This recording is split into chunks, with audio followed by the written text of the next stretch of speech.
देखिए, मैं तो नहीं लगवाऊंगा अभी वैक्सीन, मैंने अपनी बात कह दी, और वो भी बीजेपी लगाएगी उसका भरोसा करूंगा मैं? अरे जाओ भाई, अरे अपनी सरकार आएगी, सबको फ्री वैक्सीन लगेगी। हम बीजेपी का वैक्सीन नहीं लगवा सकते।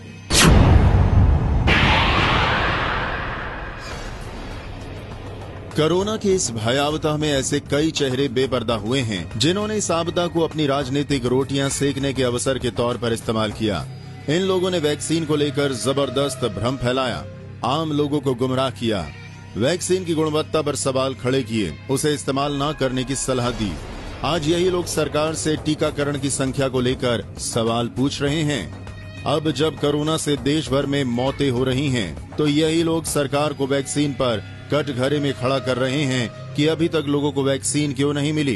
इन लोगों ने मानवता के खिलाफ जघन्य अपराध किया है, क्योंकि वैक्सीन पर इनके फैलाए गए भ्रम के चलते काफी लोग इस अभियान से अलग रहे।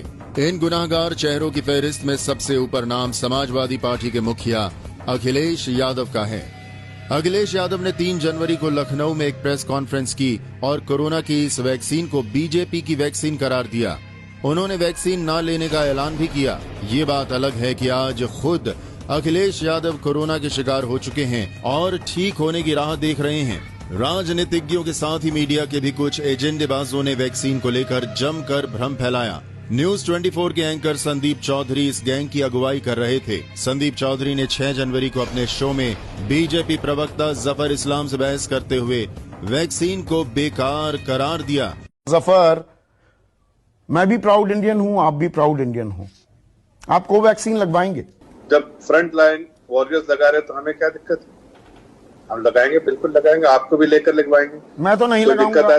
नहीं लगाऊंगा। कोई दिक्कत है तो मैं आपको हेल्प भी करूंगा लगवाने में। मैं लगाऊंगा ही नहीं जब तक पूरी तरह से टेस्ट नहीं होगा, एफिकेसी प्रूव नहीं होगी, 3rd फेज का ट्रायल पूरा नहीं होगा, नहीं लगवाऊंगा। देखिए संदीप जी, इसको despite being a proud Indian, यही संदीप चौधरी 28 अप्रैल को एक बार फिर रंगे सियार की तरह टीवी पर नमूदार हुए और पूरी बेशर्मी से बहस करते हुए सवाल उठाने लगे। ये महामारी है, ये आपदा काल है, ये संकट काल है, ये आपातकाल है। जिंदगी जीने का हक मुझे दिया गया है, आपको दिया गया है, हम सबको दिया गया है। हमारे संविधान के तहत article 21, right to life and liberty, personal liberty, और इसमें डॉक्टर्स असिस्टेंस आती है, तो टीकाकरण किया जाता है। इस आपातकाल की सबसे बड़ी जरूरत है, तो ये टीकाकरण मुझे क्यों ना दिया जाए, और मुफ्त में क्यों ना दिया जाए?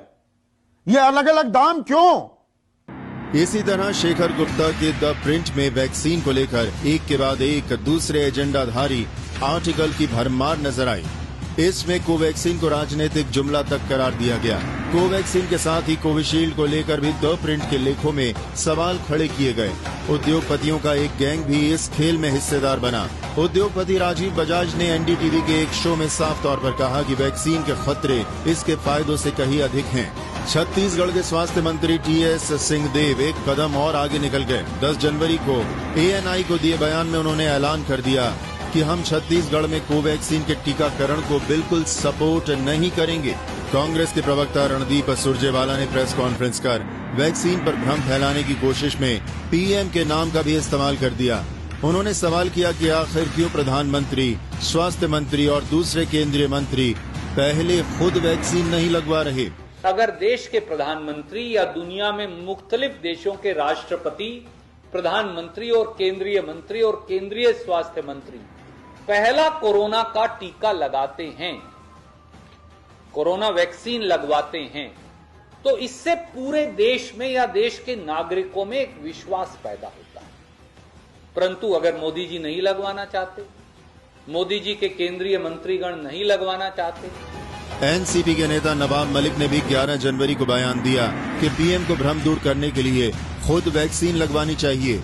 विपक्ष वैक्सीन पर एक सुनियोजित तरीके से भ्रम फैलाने का अभियान चला रहा था। इसे कई स्तरों पर चलाया जा रहा था। पश्चिम बंगाल की मुख्यमंत्री ममता बनर्जी और छत्तीसगढ़ के मुख्यमंत्री ने भी इसी अभियान की तरह पीएम की बैठकों का भी बहिष्कार कर दिया, जो वैक्सीन के मद्देनजर बुलाई गई थी।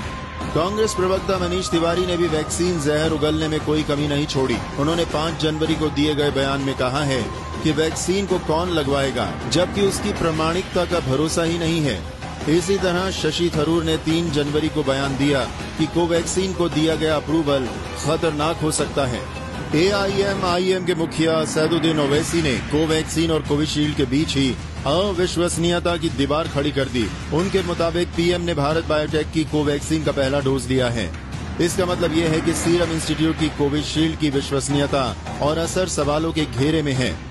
पत्रकार के नाम पर पार्टी विशेष के कार्यकर्ता बन चुके पत्रकारों ने देश भर में वैक्सीन को लेकर भ्रम खड़ा करने का अभियान चलाया। स्वाति चतुर्वेदी नाम की कथित पत्रकार ने ऐलान कर दिया कि उनका भारत बायोटेक में बिल्कुल भी यकीन नहीं है और वे कोवैक्सीन नहीं लगवाएंगी। इसी तरह सगारिका घोष नाम की कथित पत्रकार ने भी 3 जनवरी के अपने ट्वीट में वैक्सीन को एक बड़ी तबाही के संकेतों से जोड़ दिया। 2 BHK के लिए चर्चित और कॉर्पोरेट इंटरेस्ट में काम करने के लिए बदनाम रोहिणी सिंह नाम की कथित पत्रकार ने यहां भी कॉर्पोरेट हितों का एंगल भिड़ा दिया। रोहिणी सिंह ने फाइजर और मॉडर्ना की वैक्सीन को भारत में अप्रूवल न देने पर सवाल खड़े किए। उनको सारी दिक्कत भारतीय वैक्सीनों से रही। आज की तारीख में कोविड के नाम पर रोना पीटना कर रहे प्रशांत भूषण ने कोरोना की मौत का भी ऐलान कर दिया था। 1 फरवरी को किए अपने ट्वीट में उन्होंने लिखा कि अप्रमाणिक प्राइवेट वैक्सीन पर हमारा पैसा बेवजह खर्च किया जा रहा है, जबकि कोविड अपनी स्वाभाविक मौत मर रहा है।